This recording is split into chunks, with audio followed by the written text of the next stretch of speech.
Hey guys, welcome to this week's episode of Real Talk. But before we proceed, please subscribe to our YouTube channel and click on the notification button so that you'll be notified when we upload subsequent videos.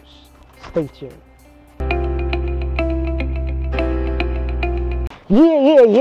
Yeah. Now, on today's episode, we'll be talking about white wedding and traditional marriage.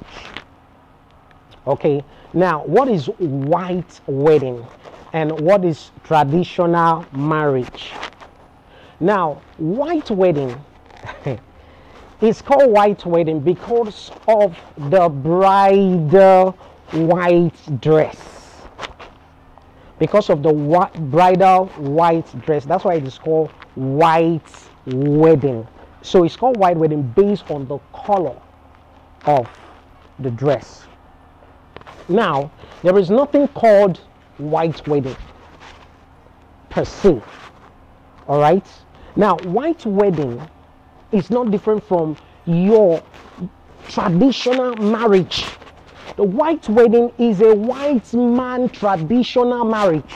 Now, the white wedding is a white man's traditional marriage. Now, it's not called a white wedding because of the skin color. No, it's called white wedding because of the bridal white dress. Okay, and it actually began with Queen Victoria. She was the one that, she was the originator of the originator of the idea. All right, so whether you wear white to your traditional marriage or brown, whatever color it is, the marriage is beautiful, the marriage is standard, and the marriage is consummated. So the fact that the bride wore a white dress, a bridal white dress, doesn't make it superior to other bridal color dress. You see, the bride can decide to wear a white bridal dress for the traditional marriage, and you can call it white traditional marriage. You understand?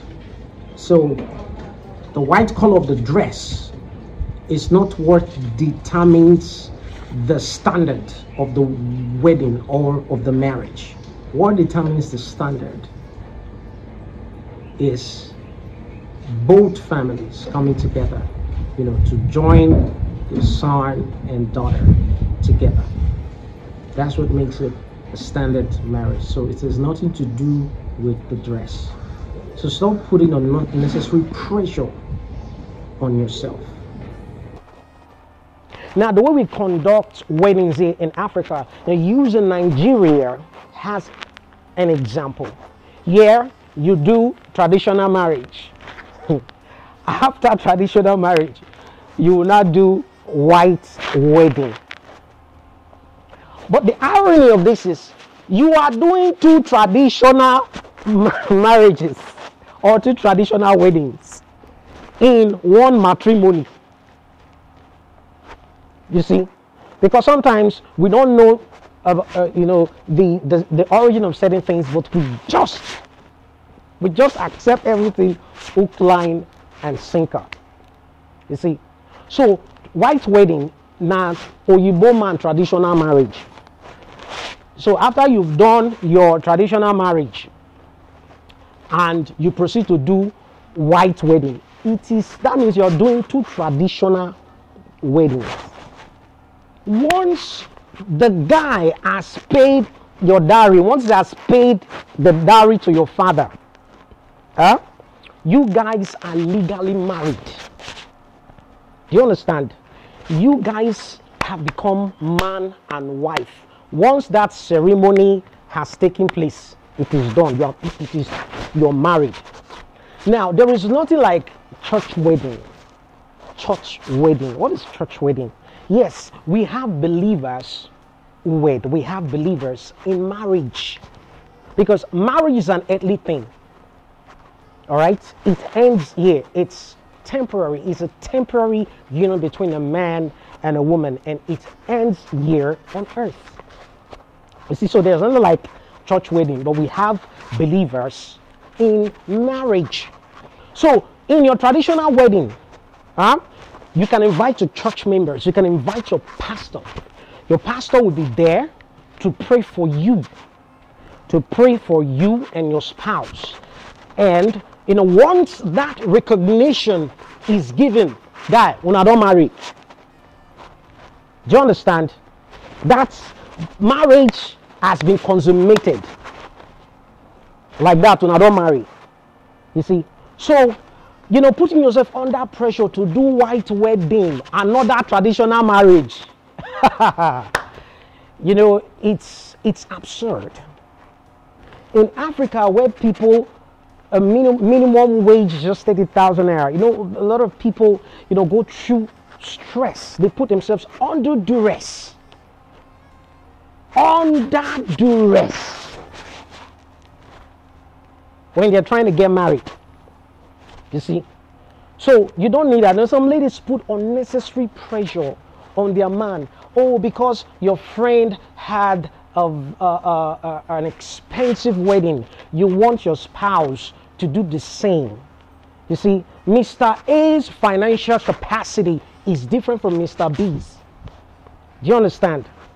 So stop putting yourself under unnecessary duress. See, some people don't borrow money, they do wedding. And after that, they are struggling to pay the debts. I think there was a guy in Benin who, you understand, he borrowed money. I think the lady pressured him into borrowing money to fund the wedding. And after that, after the marriage ceremony, he divorced her. You see? So, guys, men and ladies, stop putting yourself under unnecessary duress. When you get married, traditionally, the church recognizes it, your pastor recognizes it. See, you are married. The white wedding, so to say, is a white man traditional wedding. So you are doing two traditional weddings in one matrimony. So isn't it absurd? It's absurd. Fine. As a guy, if you have money to do two traditional weddings, fine, you can go ahead and do it. If you can fund it, fine, it's fine, it's good. But see, guy, if you don't get money, madam, please, assist your man. Not put pressure on him. Do you understand what I'm saying? Don't put unnecessary pressure on him. You guys should do things according to your winnings. You understand? So that's how it is, people. Learn, certain facts, know certain things before embarking on them, and you'll be saving yourself a lot of trouble. Bye-bye.